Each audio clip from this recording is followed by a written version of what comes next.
Hey Sycamore Stars, it's Mrs. Watzinger. I'm here with a bunch of my people here in my living room. And today I'm gonna do something a little different. This is something we don't normally get to do in the library because you only come to library one time a week. I'm gonna read a chapter book and I'll post one chapter every time so you don't have to worry that it's gonna be a 2-hour long affair. The book I chose for our first one is Judy Blume's Tale of a Fourth Grade Nothing. This one is really funny. Judy Blume is a great writer who's written a lot of books for kids. She's written Freckle Juice, maybe you've heard of that one, or Blubber, which is a fun name to say. Are You There, God? It's Me, Margaret. Classic. And she's written a couple for teenagers and I think adults too. Yes, adults, that's right, I've read it. Okay, shall we start with chapter 1? Tales of a Fourth Grade Nothing. This one is called The Big Winner, and there are 10 chapters in this book, so here we go. Are we ready back here? Yep. Okay. I won dribble at Jimmy Fargo's birthday party. All the other guys got to take home goldfish in little plastic bags. I won him because I guessed there were 348 jelly beans in Mrs. Fargo's jar. Really, there were 423, she told us later. Still, my guess was the closest. Peter Warren Hatcher is the big winner, Mrs. Fargo announced. At first, I felt bad that I didn't get a goldfish too. Then, Jimmy handed me a glass bowl. Inside there was some water and 3 rocks. A tiny green turtle was sleeping on the biggest rock. All the other guys looked at their goldfish. I knew what they were thinking. They wished they could have tiny green turtles too. I named my turtle Dribble while I was walking home from Jimmy's party. I live at 25 West 68th Street. It's an old apartment building, but it's got one of the best elevators in New York City. There are mirrors all around. You can see yourself from every angle. There's a soft cushioned bench to sit on if you're too tired to stand. The elevator operator's name is Henry Bevelheimer. That's worse than Wassinger, isn't it?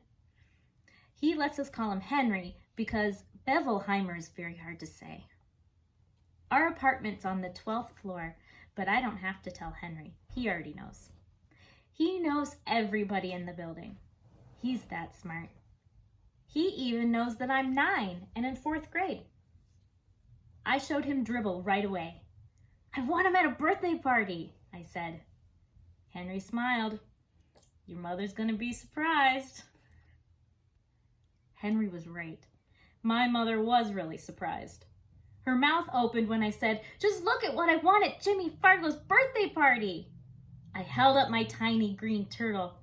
I've already named him Dribble. Isn't that a great name for a turtle? My mother made a face. I don't like the way he smells, she said. What do you mean? I asked. I put my nose down right close to him.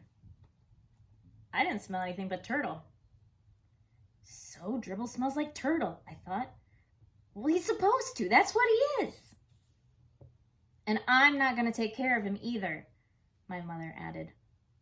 Of course you're not, I told her. He's my turtle, and I'm the one who's going to take care of him.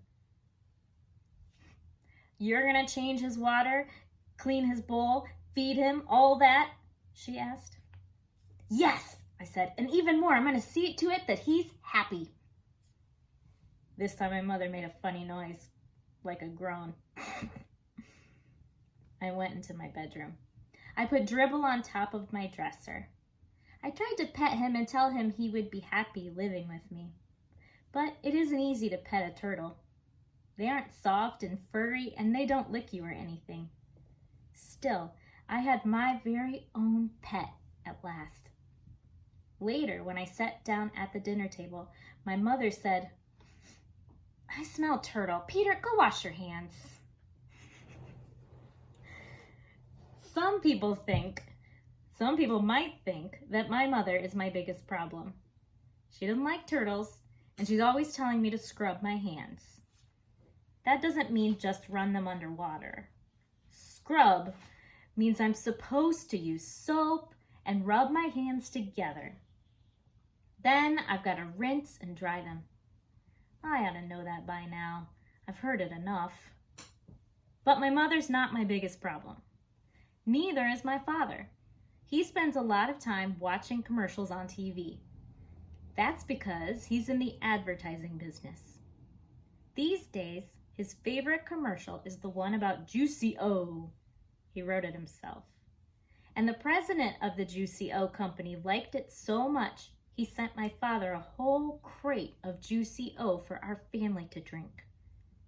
It tastes like a combination of oranges, pineapples, grapefruits, pears, and bananas.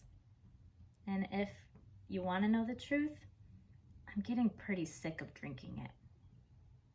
But Juicy O isn't my biggest problem either.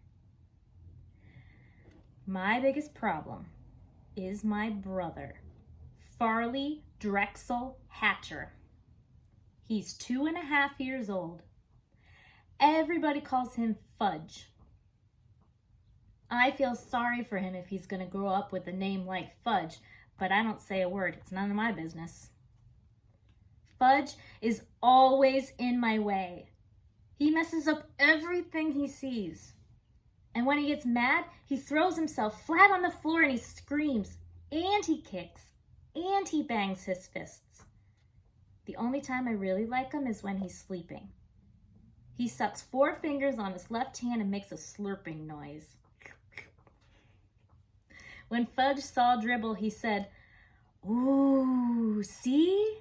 And I said, "That's my turtle, got it? Mine. You don't touch him." Fudge said, "No touch."